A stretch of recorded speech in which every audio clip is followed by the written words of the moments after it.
In this video, we will talk about sensory processing and how it affects the proprioceptive system. The proprioceptive system is responsible for taking in information from the environment and sending it to the brain.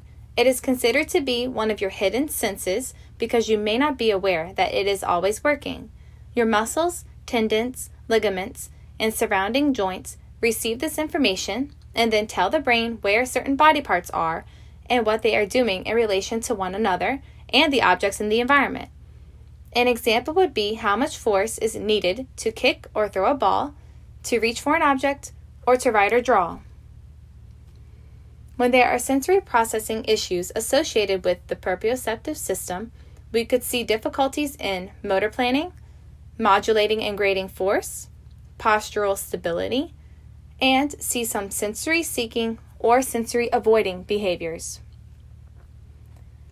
Some strategies to help improve sensory processing in the proprioceptive system are heavy work, climbing, joint compressions, sensory brushing, toys that vibrate.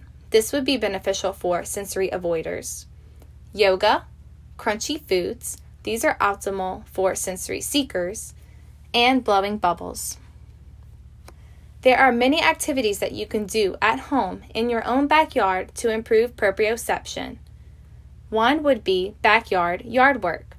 This could be something such as taking a hose and dragging it around the yard and watering different areas, or using a shovel to dig or a rake to rake up leaves. All of this would be promoting heavy work. Another activity you could do would be to create a backyard obstacle course.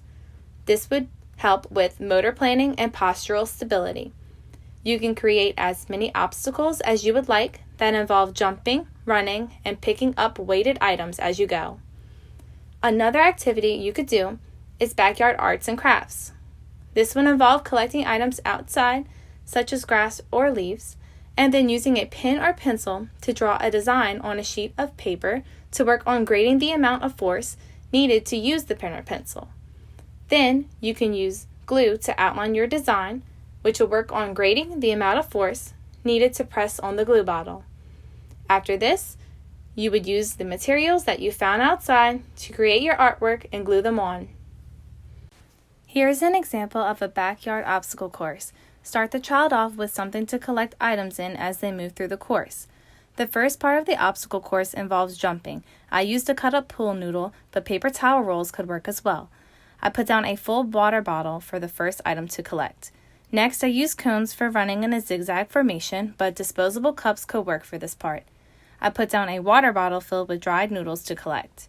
Next, I used a wooden board for a balance beam, but just using a rope to signal walking in a straight line would work. Next, I used a baby pool with disposable cups in it to work on collecting and stacking, but a hula hoop would be just fine for this step.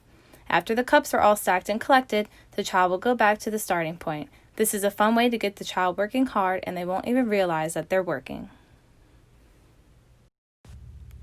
For the backyard arts and crafts activity, all you will need is a piece of paper, a bottle of glue, a writing utensil, and something to put your collected items in.